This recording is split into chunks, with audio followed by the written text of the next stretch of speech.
Hello, my name is Brad Baird, master's student at Grand Canyon University, and today I would like to discuss effective communication with you. To start, I will describe 4 best practices for communication. Now, I've learned when creating best practices to a process, we must identify the problem first. So as we go through this section, I will describe a current issue in communication and then describe the correlating best practice. So let's get started. The first issue in communication that I will talk about is far too often we lack clarity when speaking. With this being said, my first best practice then is we must be clear. We must speak with clarity. We need to speak clearly, and instead of becoming overly complex when speaking, we should instead be efficient and concise. By doing this, we will eliminate the opportunity for misunderstanding. The next issue that causes problems in communication is when we jump to conclusions. So of course the next best practice is going to be don't jump to conclusions. Do not assume you know all the answers without all the facts. Learn to become patient and let the conversation unfold before deciding what the outcome is going to be. This is an invaluable skill to learn. One that if we ignore it, you can almost guarantee a conversation to fail. The next common issue in conversation is just not listening. Therefore, my best practice for this is to be a part of the conversation. Do not just be in your own head. Be focused and attentive. We can't be thinking about what our next response is going to be before the other person has even had a chance to speak or while they're speaking. When we do this, we commonly respond in a way that doesn't really correlate with what the opposing person's been saying. And this really just leads to confusion and a derailed conversation. My fourth issue is just failed confidence.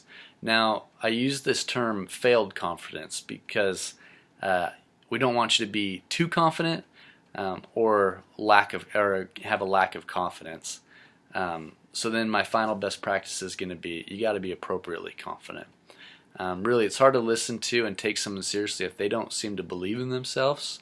And on the other side, it's equally hard to listen to and take someone seriously if they are overly confident and boastful.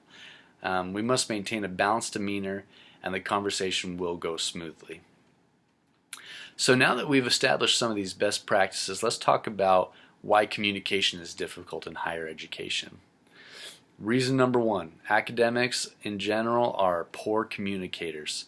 They are excellent speakers, but really poor communicators. Communication requires multiple people to attribute to a conversation. Now, academics are expected to be experts in their field, and all too often this expertise contributes to the mentality that they are smarter than the other people in the conversation, and the result is a lack of listening and ultimately a one-sided conversation, which is not really a conversation at all. So reason 2 for failed communication in higher ed may be a result of the classroom setting. Educators have ingrained deep in their souls the one person at a time speaking mentality. This is great for making sure everyone gets a chance to speak, but what about problem solving? I've worked in many different settings in my life, and the best problem solving that I have ever experienced is when we all brainstorm together as a group. In this setting, you build off each other to create a solution. Instead of listening to one person preach about how they think how a problem should be solved in their own way, followed by the next person thinking about how they think a problem should be solved in their way. Instead, we work together to build off each other's unique experiences and unique understandings. The reason number 3 it can be difficult in higher education is we don't really focus on communication as a current problem.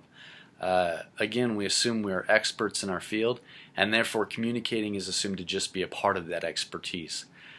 We really should be investing a little bit more time and effort in becoming better communicators. And if we do this, a learning environment will be greatly enhanced as well, because we'll be working towards solutions and not just listening to each other preach about a topic.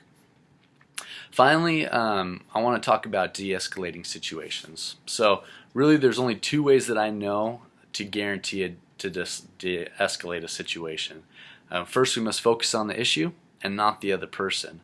When we focus on the other person instead of the issue, we quickly can cause offense, which then builds as the other person retaliates.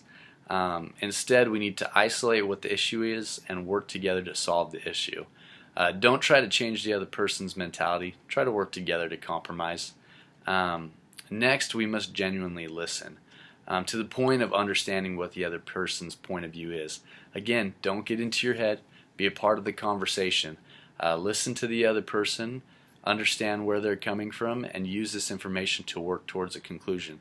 I guarantee you that if you listen and the other person recognizes that you're listening, they'll feel respected, and this feeling of respect will then immediately de-escalate the situation. So hopefully the things that I've told you today will help you become a better communicator, and that you'll use it, and it just really will benefit you. Thank you for your time. Bye.